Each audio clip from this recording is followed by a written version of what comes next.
Hello again. My name is Erin, and I'm still dabbling in ASMR videos. If it's something that I really want to pursue, and if people like the videos, I should probably get a better mic at some point. But you guys tell me what you think. Tell me if this is alright. I'm not really going to do a video talking about myself tonight. I thought since I was feeling better and my voice sounded better since I got over being sick, that I would read a short story for you. It's from a book called Italian Fairytales. It's very short, and it's called The Man Who Came Out Only at Night. So I will go ahead and read this for you, and tell me if you like it. Long ago, there lived a poor fisherman with 3 marriageable daughters. A certain young man asked for the hand of one of them, but people were wary of him since he came out only at night.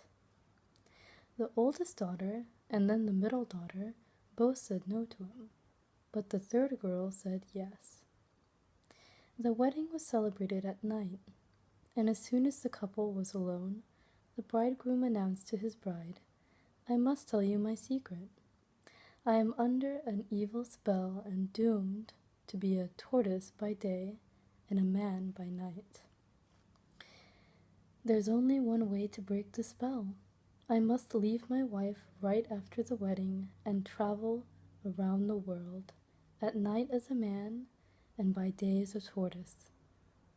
If I come back and find that my wife has remained loyal to me all along and endured every hardship for my sake, I'll become a man again for good." "I am willing," said the bride. The bridegroom slipped a diamond ring on her finger. "If you use it to a good end, this ring will help you in whatever situation you find yourself," he said. Day had dawned, and the bridegroom turned into a tortoise and crawled off to begin his journey around the world. The bride went about the city in search of work.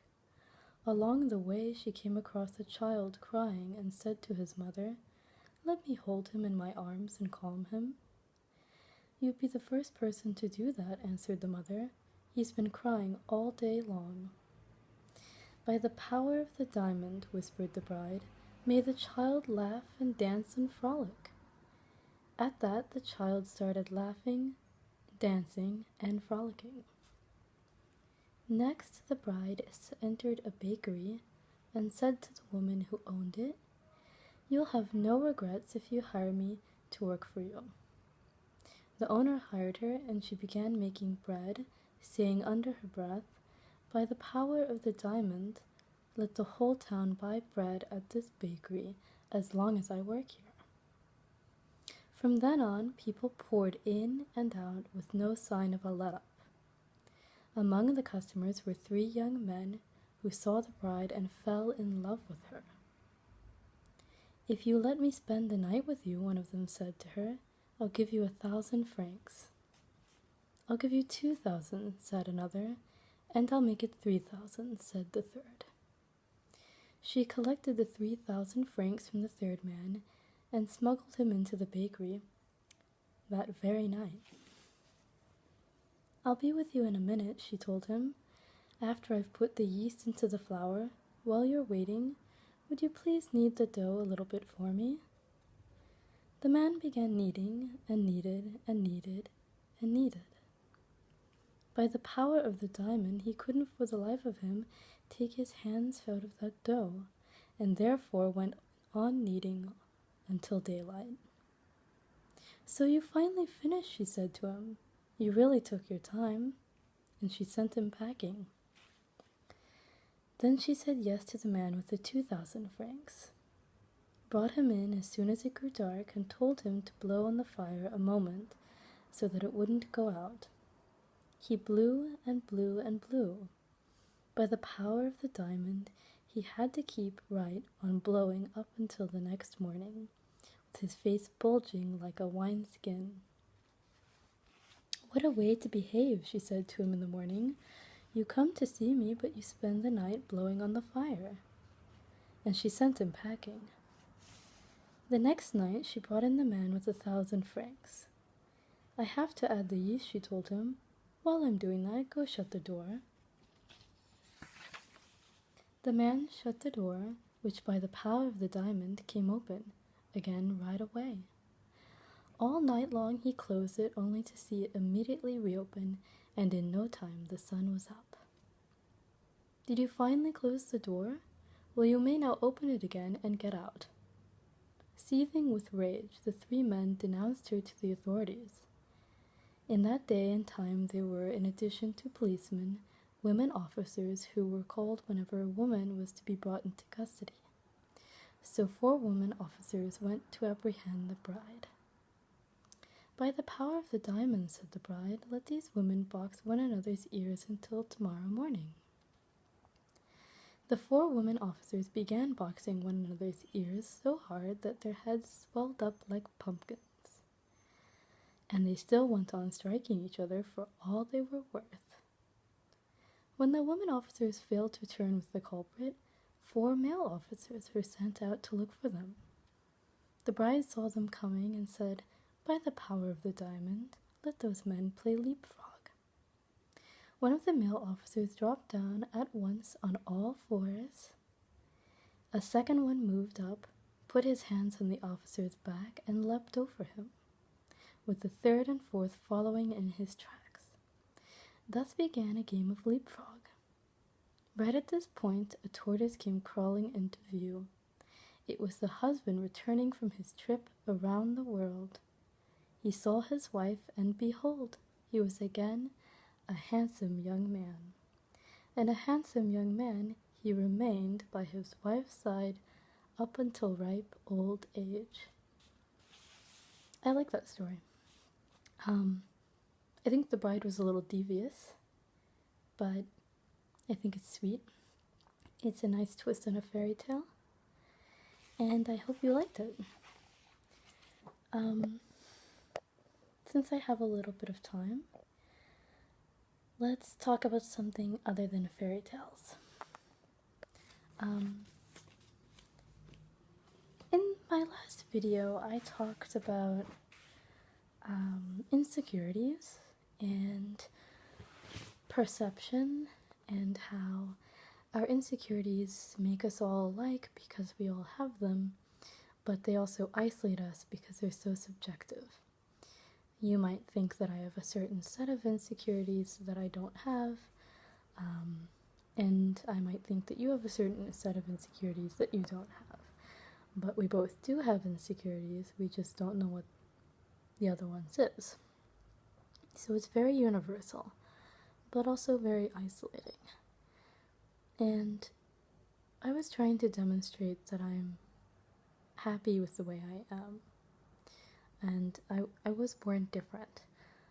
I talked about it in my last couple of videos, and I did a Reddit IMA.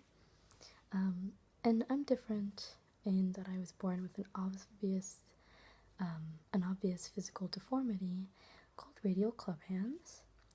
And in my effort to demonstrate that I'm happy with how I am, I used the word narcissist, which I think was wrong to use.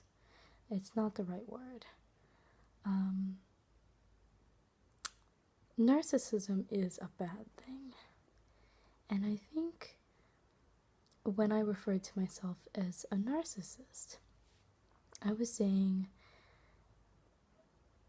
that there's still a part of myself that I don't like. I can say that I like my lips or my eyes, or I can find something good to like. I even like my arms. But to me, I'm trying to say that anyone can be confident and anyone can be insecure. So narcissism is the wrong choice of word.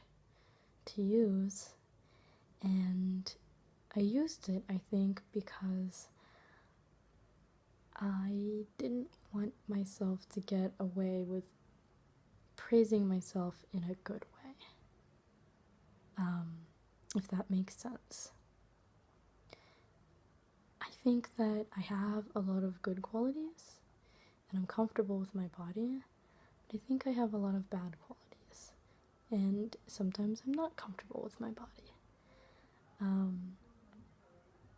So instead of just saying I'm happy with my body and I like it and I'm confident, I had to find a way, a little subconsciously,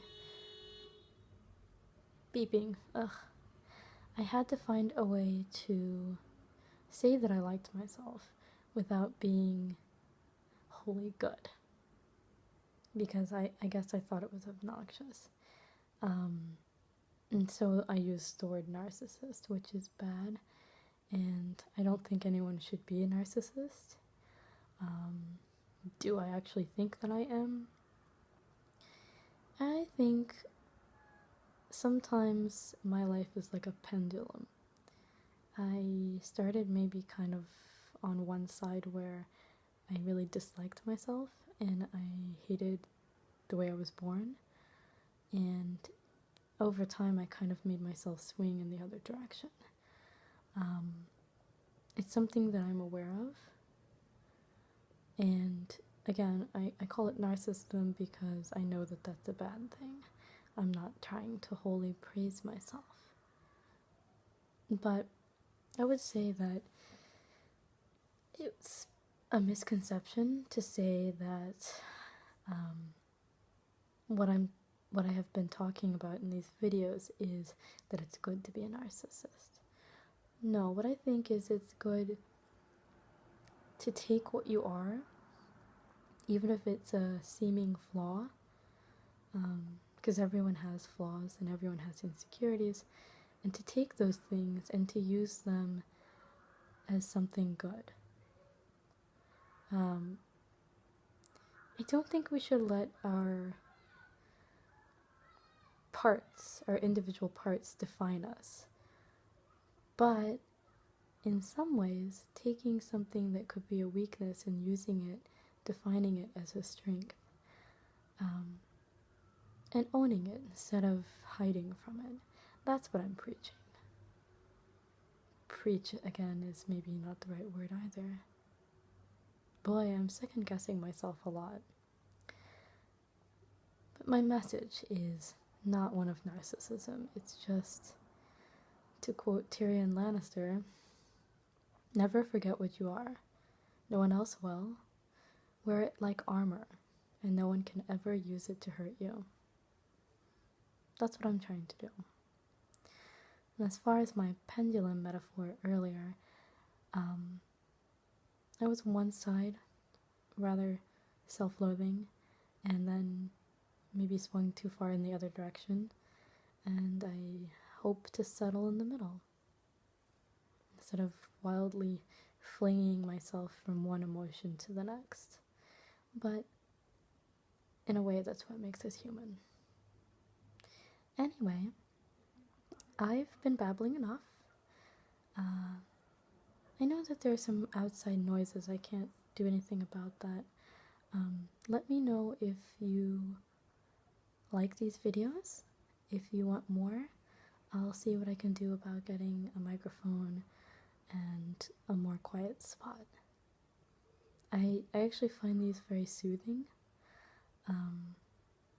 but I know that there's not a high level of quality here, and I really am just babbling. So let me know what you think, and I hope you all have a wonderful, beautiful night. Bye.